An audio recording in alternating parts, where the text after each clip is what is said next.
Vamos lá, eu vou começar aqui a minha apresentação.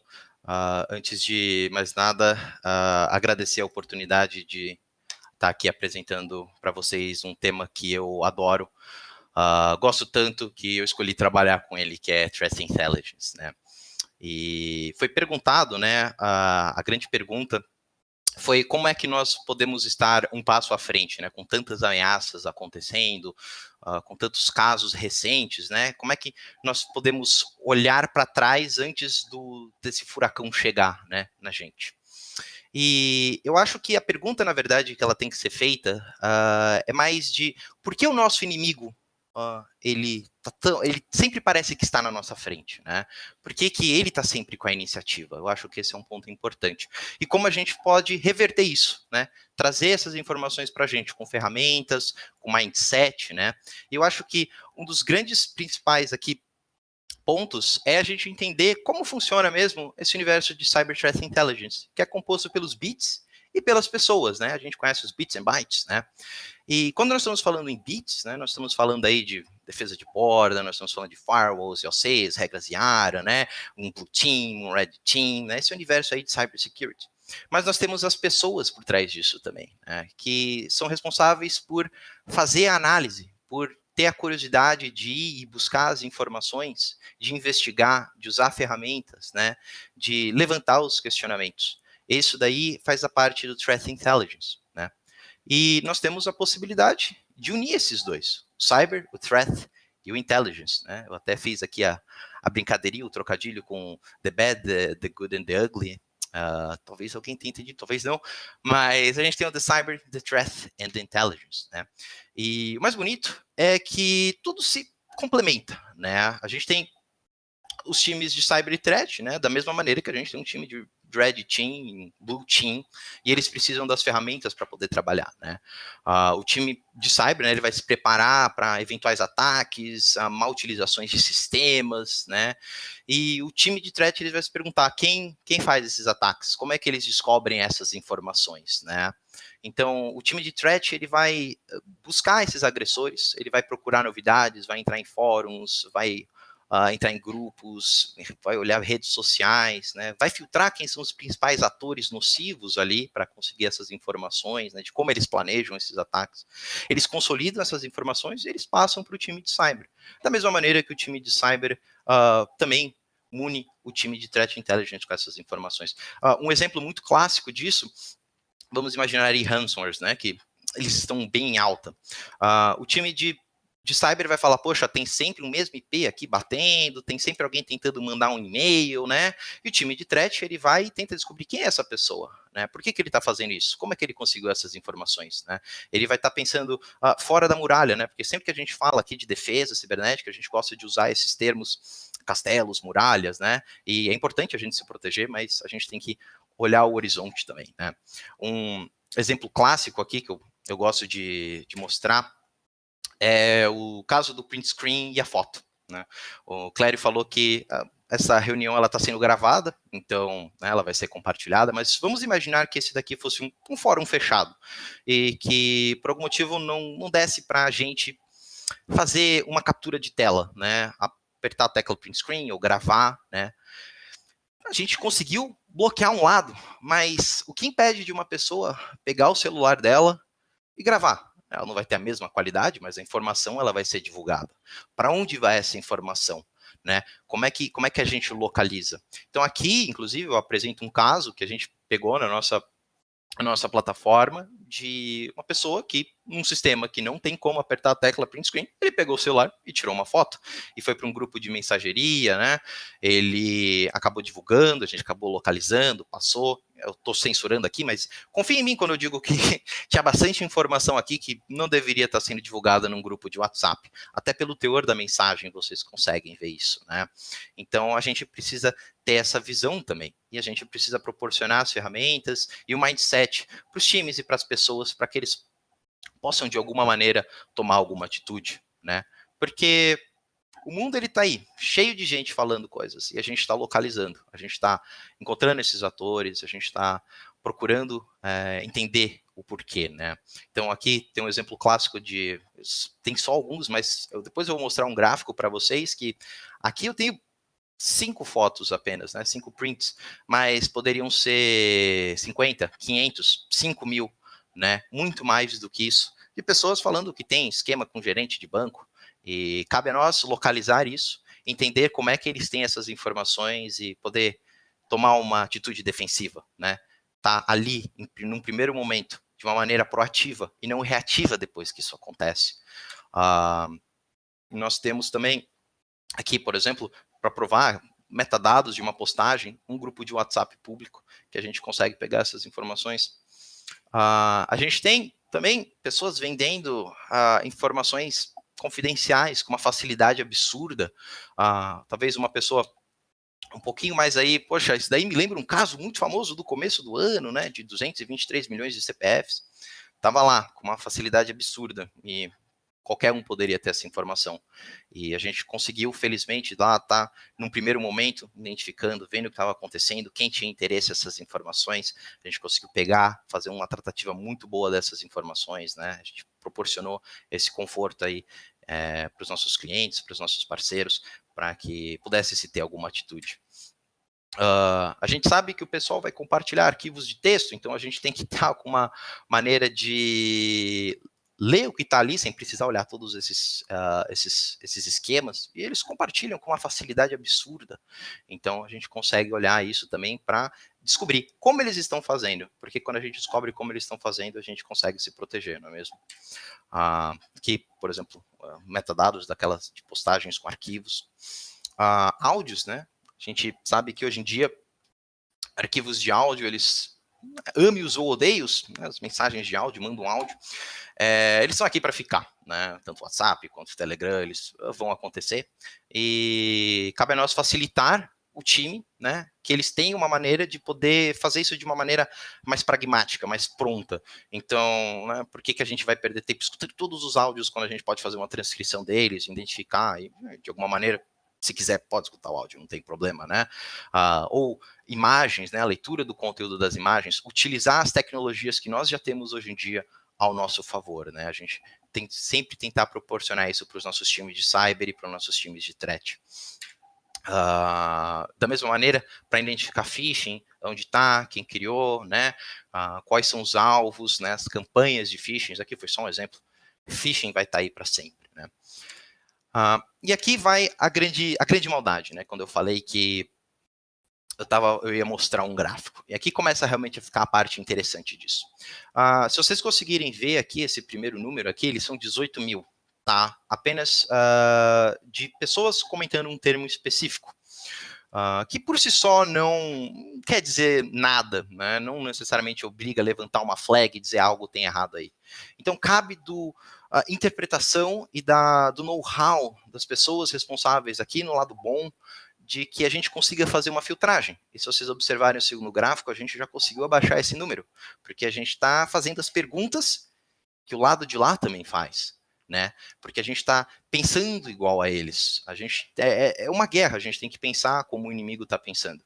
E quando a gente consegue fazer esse drill down, a gente consegue identificar quem são os principais atores, quem realmente tem algum tipo de qualidade, entre aspas, para ter uma atitude mais séria. Quem que a gente vai ficar de olho? Da onde vem a informação dele, né? Para que a gente possa trabalhar. Porque se a gente pega a palavra esquema aqui, então, poxa, é o que mais tem, a gente ensinando a fazer todos os tipos de esquema, contra varejo, contra banco, contra aplicativo, e a gente precisa entender.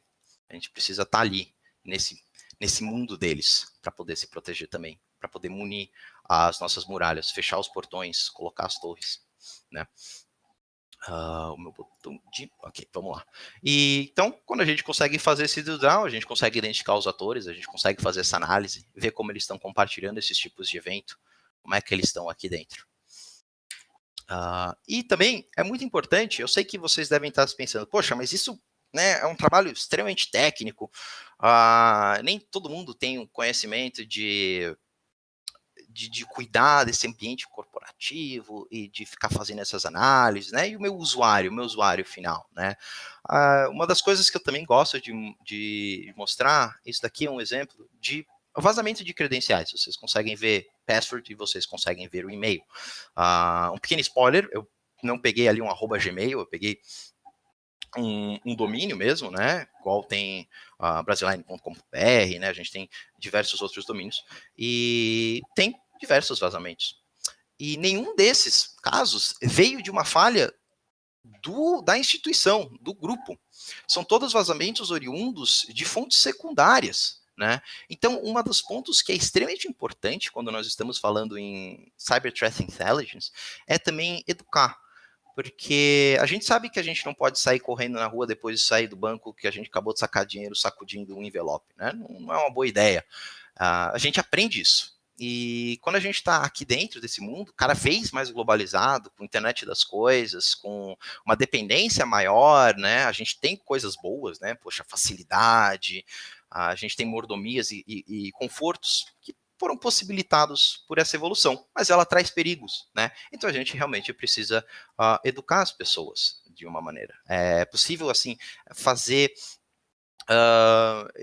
seminários como esse, fazer apresentações aos usuários finais, e perguntar, não vamos usar o nosso e-mail corporativo em locais que sejam alheios ao trabalho. Porque aqui dentro, a gente tem um controle de que se alguma coisa der errado, a gente sabe exatamente o que está acontecendo, com as nossas credenciais, com os nossos OTPs, com tudo isso. Mas quando é lá fora, quando está no mundo, né, na internet, em outros sites, a gente não tem controle sobre isso. Então, é importante ficar de olho também do que está vindo de fora, para que a gente possa educar, corrigir, melhorar, né? Eu nunca acreditei muito nessa coisa de punição do usuário que foi e fez um cadastro, mas explicar para ele, ensinar, né? De que nem sempre é uma boa ideia. Então, aqui os exemplos, né? A gente pode só chegar assim e falar, poxa, se eu me chamasse Marília, como esse exemplo aqui, e falassem para mim que a minha senha tem 10 caracteres e o começo é o meu nome, eu ia falar, essa pessoa sabe a minha senha. E iam falar, você tem uma conta em tal lugar. Aí fala, poxa, como é que você sabe disso? Porque vazou, né? Porque você acabou colocando o seu e-mail corporativo, né? Você colocou em risco. Isso não é bacana. Então, é um tipo de atitude que cabe a nós, como profissionais da área de segurança, também tomar essa iniciativa educativa, né? E agora a gente começa a pensar mais na mentalidade das pessoas que estão do outro lado. Eu acho isso é fundamental quando a gente está tocando nesse assunto de inteligência, né? Como eu comentei no começo, a pergunta realmente é por que o inimigo ele está tão na nossa frente, né? E porque ele tem uma facilidade de conseguir essas informações de maneira absurda. Ele simplesmente vai lá, ele pergunta e ele consegue. E é um material farto, né? Então, como eu digo aqui, né, os novos membros, eles conseguem essas informações sobre golpes, fraudes, ataques, com muita facilidade, né? E é fundamental do nosso lado saber o que eles estão procurando, né? Saber por que eles estão fazendo isso.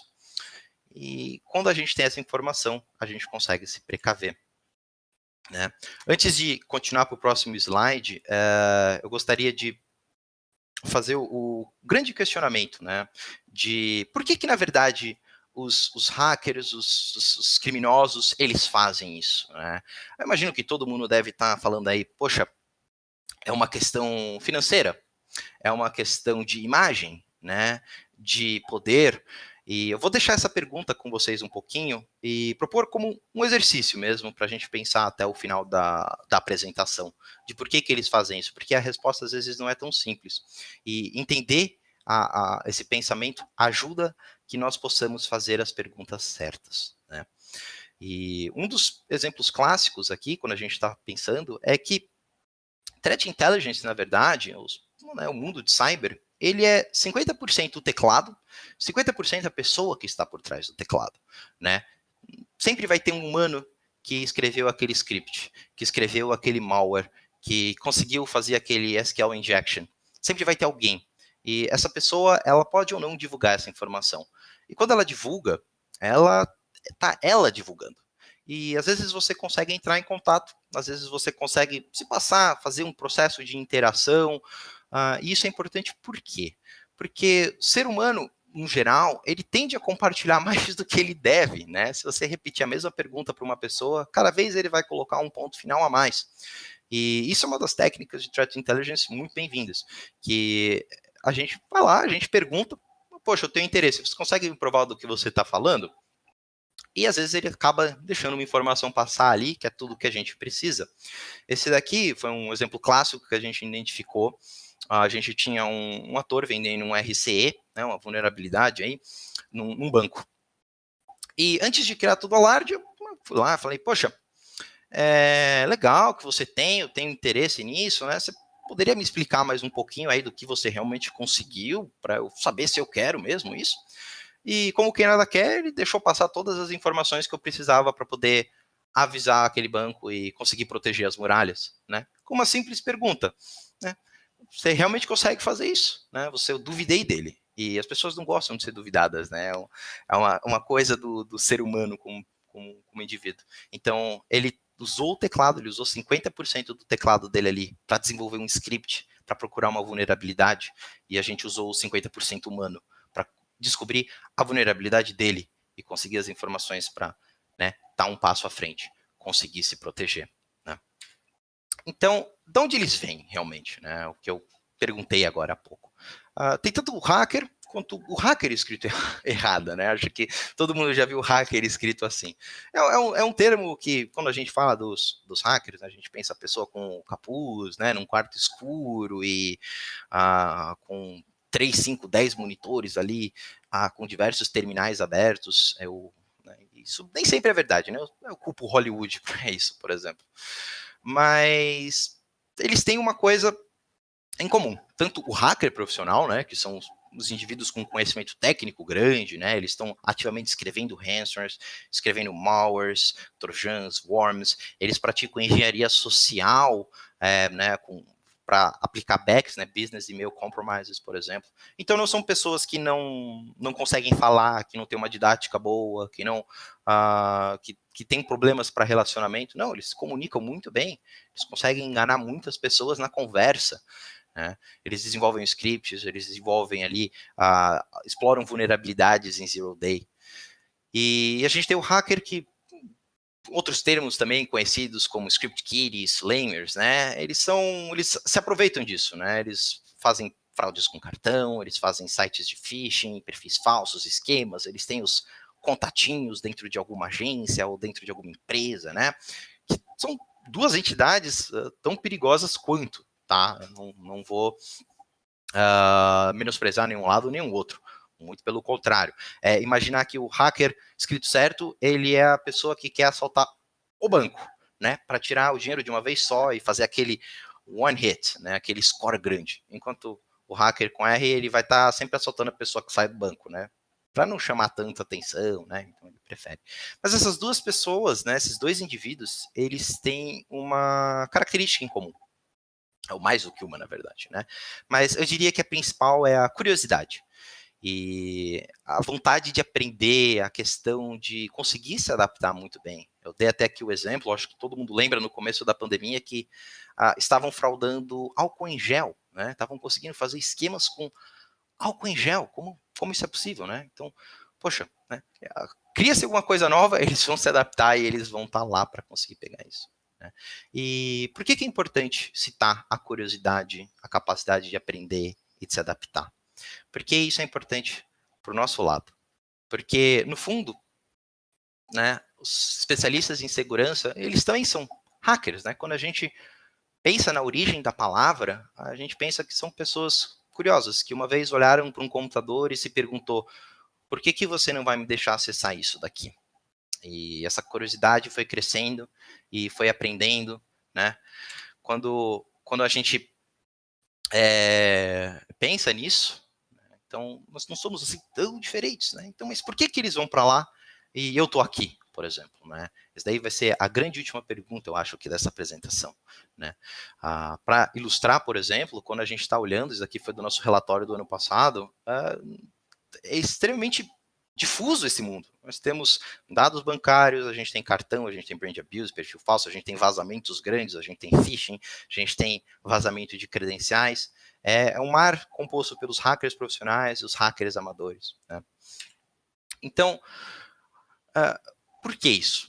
Uma das coisas que eu vejo que é quem são os profissionais de threat intelligence hoje em dia? Quem está aqui? O que eles precisam mesmo?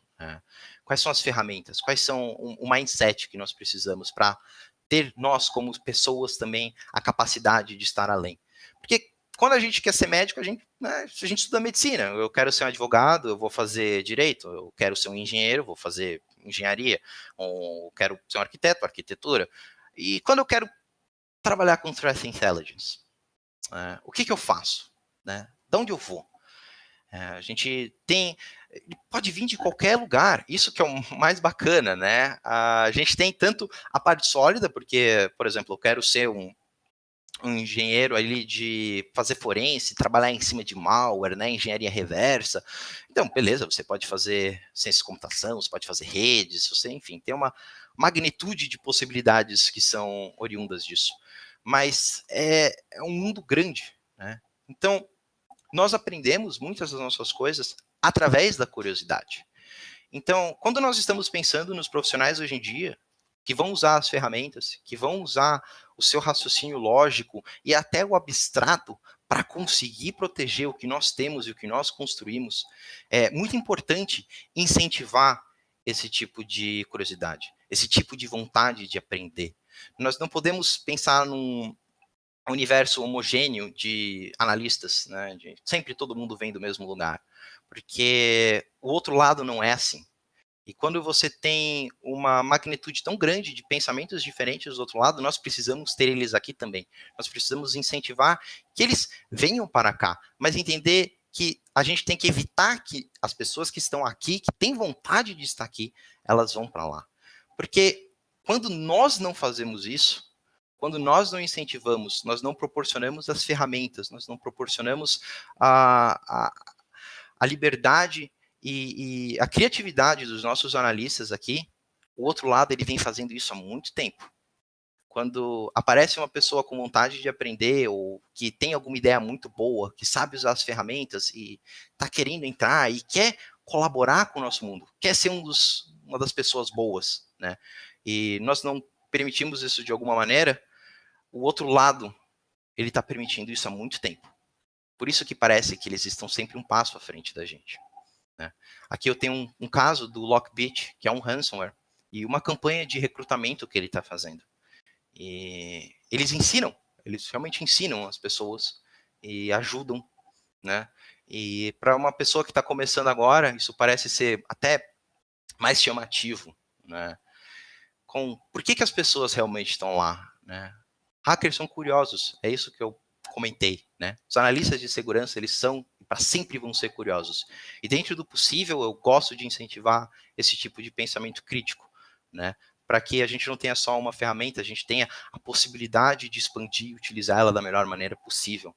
Porque se eu for imaginar, os operadores de ransomware, eles estão fazendo uma quantidade absurda de dinheiro. Se eu ganhasse hoje em dia 10 milhões de dólares uma tacada só, eu amo o meu trabalho, mas talvez eu ia tirar pelo menos uns 5 aninhos de férias, né? Mas eles continuam, eles estão lá ainda. Então, não é só pela questão de dinheiro que eles estão, é porque a curiosidade deles, a vontade de aprender, esse mundo que eles vivem, ele está constantemente evoluindo, constantemente crescendo. Então, cabe a nós também incentivar, cabe a nós proporcionar esse tipo de cuidado, porque se a gente não fizer, eles vão fazer. E enquanto eles estão fazendo, a gente nunca vai conseguir dar um passo à frente. E nem que seja um dedinho na frente, né?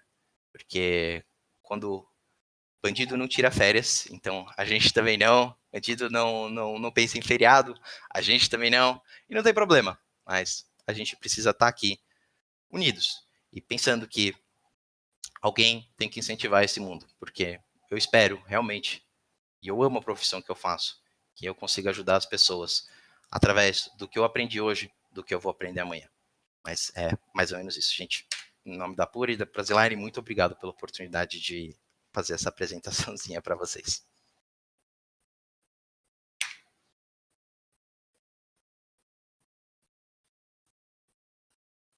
É isso.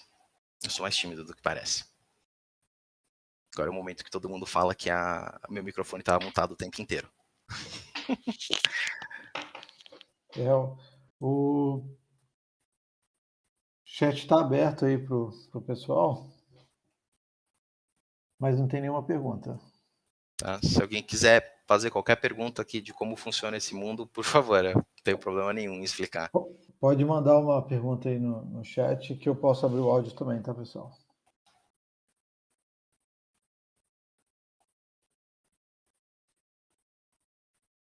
Eu tenho mania de falar rápido, então minhas apresentações acabam indo numa coisa só. Eu tentei me segurar em alguns momentos, eu juro. Não, tranquilo. A gente tem que brigar com a didática.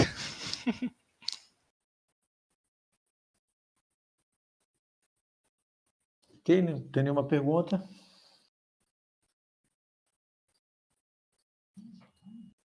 Apareceu uma aqui do Douglas. Trabalho com segurança das instituições financeiras e vemos muitas dessas divulgações nas redes sociais. Divulgação, você se refere ao que exatamente? Vazamento de dados, né? Sim, sim. É uma coisa realmente curiosa, né? Porque a gente olha, o pessoal compartilha mesmo, né? Eles não têm o menor apreço. Porque eles precisam vender o produto deles, né? Querendo ou não, é o ganha-pão deles, né? É o modo de vida deles, se assim por dizer, né? E eles precisam ir onde tem audiência. E a internet aberta é onde está a audiência. Então a gente tem que estar observando ela atentamente para conseguir ver o que está acontecendo. Exatamente. Deixa eu ver se tem mais alguma coisa aqui. Tem uma pergunta aí, duas perguntas. Existe alguma ferramenta para combater ou só mesmo prevenção? Do André Ribeiro. André disse. Então a gente tem que pensar que é até meio feio falar isso, mas da questão de que as pessoas se perguntam do ataque, né? Quando, a gente sempre fica no quando, porque eventualmente vai ter um ataque, pode ser que demore 300 anos e a gente consegue se prevenir, então eu sei que em questão de prevenção e para evitar mesmo, né, para combate, a gente tem tanto as ferramentas aqui da Brasiline quanto as ferramentas aqui da Pura, então a gente consegue trabalhar aqui dentro do possível melhor para poder combater isso, né, então tá sempre brigando e lutando para trazer um universo um pouquinho mais seguro. Porque até complementando, Raul, não vai nem no ponto de vista de esses dados vazados, a forma que vocês exploram essas informações, elas não necessariamente, não que a empresa não esteja com algum recurso de prevenindo, desde uma estrutura de SOC robusta, completa, mas vai muito além, né? O próprio vazamento de dados que vocês inspecionam dentro dos grupos, para trazer essas informações de hunter mais complementares, né? Então vai além só da prevenção, né? Você naturalmente vai ter que ter camadas de prevenção dentro da empresa, mas mesmo assim, um exemplo são os bancos, com toda a infraestrutura que eles investem pesado, ainda assim estão sujeitos a estar dados vazando de cartão de crédito e por aí vai. Né? Então vai bem além, né? O pessoal pega uma BIM e fica testando até conseguir criar um cartão de crédito. São várias ideias, né? O pessoal realmente não desiste. Existem ferramentas para descobrir se o e-mail corporativo foi usado nas redes sociais ou outros sites que não sejam em favor da própria empresa? Eu acredito que sim, eu não vou lembrar nenhuma de cabeça agora, porque muito varia também da política de privacidade de cada uma dos sites, enfim, em que aquele e-mail é registrado, né? A gente tem, por exemplo, um caso clássico, se não me engano, é o próprio Maltigo, né? Então, quais as principais vulnerabilidades exploradas pelos ransomwares? Fernando, ótima pergunta. Isso é uma das coisas que eu sempre falo, né? O que eu falei agora, inclusive, que é a questão dos 50%, 50%. Naturalmente, quando a gente está falando de um ransomware, pode-se ter um ataque através de uma falha de sistema. Mas, hoje em dia, por exemplo, se eu for olhar o seu computador e eu vou falar, poxa, eu vou entrar no computador do Fernando, eu posso lutar ali, a não ser que você tenha colocado uma assim, 1, 2, 3, 4, ou alguma coisa assim, vai ser bem difícil. Então, geralmente, se explora muito o fator humano, né? Se coleta, se faz uma análise de informações em cima da empresa, de diversos detalhes. Vou dar um exemplo aqui, até de back, para ver como a empresa se comporta, para poder, às vezes, não, eles fazem isso, mas sempre mandam um PDF aqui ou ali, e acaba se você acredita, né? Poxa, recebi um e-mail do meu chefe aqui, e é tão igualzinho, até o mesmo apelido que ele usa, e você clicou. Então, o fator humano também implica muito na questão de ataques de ransomware, né? Por isso que a conscientização é importante. Raul, tá me ouvindo? Positivo. Legal. Pessoal, aqui é o Maurício Paranhos da Pura também. Pedi para abrir o meu microfone aqui só para complementar um pouquinho o que o Raul já disse e o Clério também comentou. Maurício, obrigado. Duas perguntas, né? Obrigado, Clério, pela oportunidade. Primeiro, em relação à pergunta do André, né, que perguntou se existe uma ferramenta para combater ou só mesmo prevenção, e complementando também uma que o Douglas fez em seguida, como a gente pode entrar nesse mundo dos fraudadores, né, conseguir obter informações de forma privilegiada e se proteger proativamente. O que a gente está ofertando no mercado, em parceria com a Brasiline, né? A Brasiline é um grande parceiro nosso que a gente está com alguns projetos em andamento já, é justamente a nossa ferramenta de Threat Intel, né, de Open Source Intelligence, que é o BTT, uma plataforma que já está bastante presente no mercado. O Raul sinalizou vários casos de bancos aí, por exemplo, no segmento financeiro, a gente tem algumas dezenas de clientes do segmento financeiro, né? Os maiores bancos do Brasil, praticamente todos têm contrato vigente com a gente hoje em dia, vários varejistas, né? Setor de óleo e gás, governo, né? A gente está bem disseminado em vários setores distintos também. Então, a gente comercializa tanto a plataforma, né, onde o nosso cliente consegue ter acesso a essa plataforma, aquelas informações que o Raul apresentou durante, as informações que estavam no slide que ele demonstrou durante a apresentação, foram retiradas da nossa plataforma. Então, tanto o nosso cliente consegue utilizar a plataforma para fazer buscas, né, de informações relacionadas ao seu negócio, né? Então, no caso de um banco, por exemplo, identificar os cartões de créditos vazados, né, por exemplo, as credenciais, os golpes que estão sendo dados, né? Quanto a gente tem essa camada de serviço também. Então, a gente faz todo esse trabalho de hunting também, tem um time que é liderado pelo Raul, que está diariamente ali tanto configurando os robôs na plataforma, né, para coletar as informações adequadas para os clientes, quanto também fazendo pesquisas diariamente ali de informações de interesse dos nossos clientes, para a gente abrir ticket para os nossos clientes, para sinalizar, né, os clientes o que está acontecendo, né, um possível vazamento de informação, uma fraude, um golpe, um vazamento de credencial, um ataque de phishing, uma vulnerabilidade exposta. Então, a gente tem um time que faz essa procura de forma proativa na plataforma também, e a gente abre os tickets para os clientes tomarem né, primeiro terem conhecimento disso aí, tomarem as ações internas para correção desses problemas, né? E, por outro lado, a gente faz essas interações que o Raul comentou também durante a apresentação, né? Então, alguém está sinalizando que tem um gerente no banco lá fazendo fraude. Será que é verdade? Se não é, será que é um bandido tentando aplicar um golpe no outro bandido, né?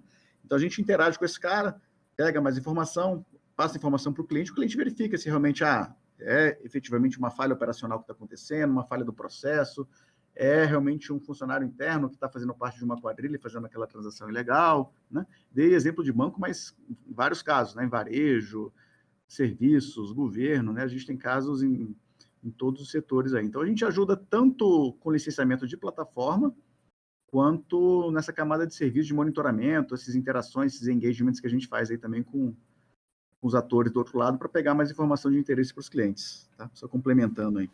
Não, e também, né, Maurício, só para os participantes saberem, o serviço de Threat Intelligence é um serviço extremamente customizado. Então, o que pode ser de interesse para uma determinada instituição, para outra pode não fazer sentido. Então, essa calibragem, esse ajuste fino, a gente vai fazendo ao longo da prestação dos serviços. Perfeito, Daniela. Obrigado, hein? Eu acho, Clério, até propor aqui para os nossos participantes, da gente fazer reuniões individuais, onde a gente consiga fazer um walkthrough na ferramenta, fazer uma demo, entrando realmente nas telas, mostrando qual que é a dinâmica de trabalho, né, da Apura, como é que a Brasiline e a Apura podem servi-los nisso. Então, pessoal, fiquem à vontade para solicitar aqui a Brasiline agendamentos de reuniões para que a gente entre no detalhe com vocês nessa dinâmica da ferramenta. A ideia hoje era só dar um overview, né? Mostrar um pouco da parte conceitual, mostrar alguns casos reais aí de informações que a gente vem coletando, mas nada melhor do que ver aplicabilidade para o caso de vocês, né? Então, só procurar Brasiline para a gente agendar uma demo customizada para vocês, demonstrar a ferramenta, funcionamento online da ferramenta, demonstrar algumas pesquisas com vocês e fazer prova de conceito também quando for o caso, né? Vamos verificar a aplicabilidade para o meu caso real aqui. Então, a gente pega algumas informações do negócio de vocês, das empresas de vocês, dos executivos e começa esse monitoramento e, afinal, a gente gera um reporte muito completo, assim, de tudo que a gente encontrou, dando uma visão geral de muitas coisas que normalmente os clientes não têm visibilidade, né? Porque estão fazendo muito monitoramento interno e não estão verificando do lado de fora o que está acontecendo. Exatamente. Raul, a gente tem uma pergunta aí do Douglas. Como fazer para entrar no mundo desses fraudadores e conseguir obter as informações de forma privilegiada e se proteger proativamente? Forma privilegiada. Um pouco dos robôs, né? Acho que o pessoal fica muito curioso como é que esses acessos são feitos no Instagram, Telegram e por aí vai. Né? Acho que só dá um overview, porque como é criptografado esse acesso, então, na verdade, a permissão é feita você se colocando dentro desses grupos mesmo. Só dá um overview para o pessoal ter essa ideia aí de como funciona. Perfeitamente. Eu vou, inclusive, aquelas imagens que eu tirei, elas são de exemplos de dentro da nossa plataforma, porque a gente vê que o mundo é muito grande e a gente precisa consolidar e deixar isso de uma maneira fácil para que a gente consiga fazer as perguntas certas, né? E a questão de entradas, por exemplo, né? Então, a gente tem os grupos, a gente tem um trabalho investigativo por trás disso, né? A gente não só sai entrando em qualquer grupo, a gente tem toda uma análise para poder ver se ele está trazendo informações relevantes, se ele agrega valor. Uma vez lá dentro, a gente consegue consolidar essas informações dentro da plataforma, né?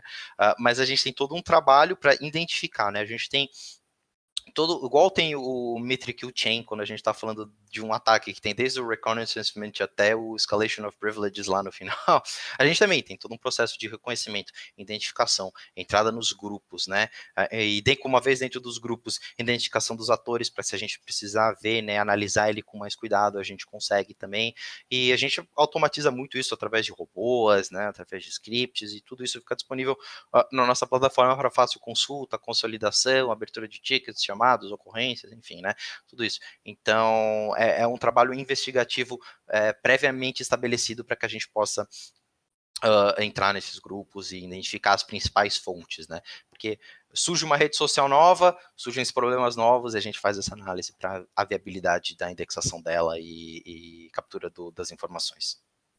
Exatamente. É um trabalho mesmo, esse trabalho que existe por trás da plataforma é um trabalho extremamente amplo, né, Raul? Porque você tem que fazer parte desses grupos, está interagindo de uma certa forma, os robôs são customizados para isso, para interagir com o grupo, senão na Deep Web você acaba sendo dropado, sai do grupo, então tem que fazer parte, tem que ter uma interação, né? Eles estão perguntando se abrange outras redes sociais, como o novo Discord. Sim, o Discord também. O Discord também é abrangido pela plataforma. IRC também, o bom e velho IRC dentro de todos, né? Por incrível que pareça, se a gente pensa aqui, né, até mais no cenário Brasil, poxa, IRC é bem usado ainda, né? E a gente consegue, principalmente lá fora, o pessoal da Rússia, né? Eles usam bastante, a gente está monitorando, mas o Discord também ele entra dentro desse universo, sim. Até para citar o ponto que você comentou, Clério, realmente, né, a gente cria-se as nossas personas, né, para estar ali e não levantar a suspeita, porque se eu entro num grupo e não falo nada, alguém vai perguntar, o que você está fazendo aqui, né? Então, quando a gente observa informação, ou a gente já tem todo um histórico de quem são as nossas personas ali dentro, tem todo um trabalho proativo nesse aspecto também, para justamente evitar interrupções, enfim, bans, né? O pessoal não gosta de scraping. Eles fazem scraping na gente, mas eles não gostam de scraping do lado deles. É mais ou menos isso. Sem dúvida.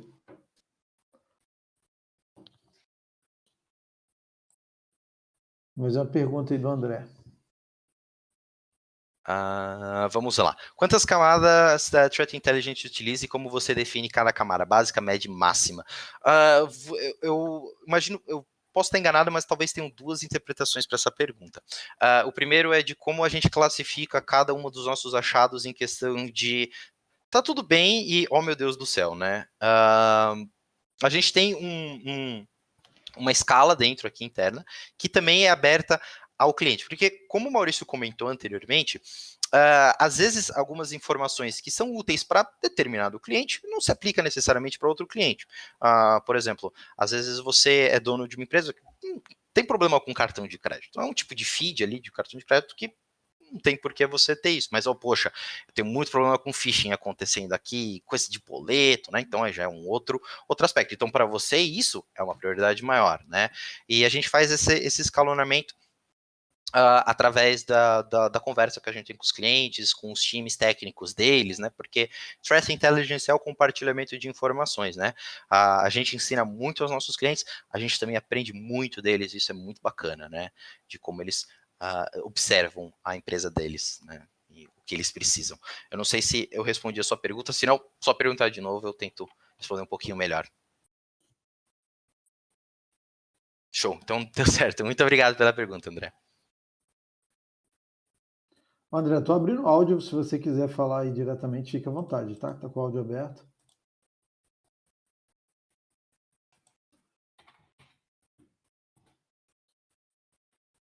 Que eu respondo qualquer pergunta. Se eu não souber, aí eu finjo que minha internet está caindo, tá, gente? Não tem problema.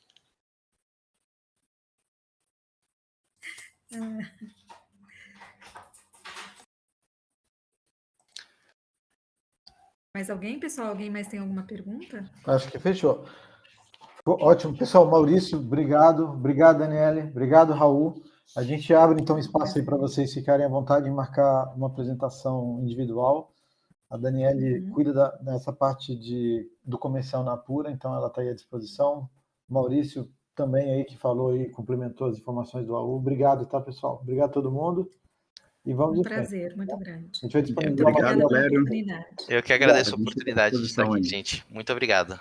Fechado, abraço. Grande abraço para todos. Obrigadão. Tchau, tchau. Tchau. Tchau.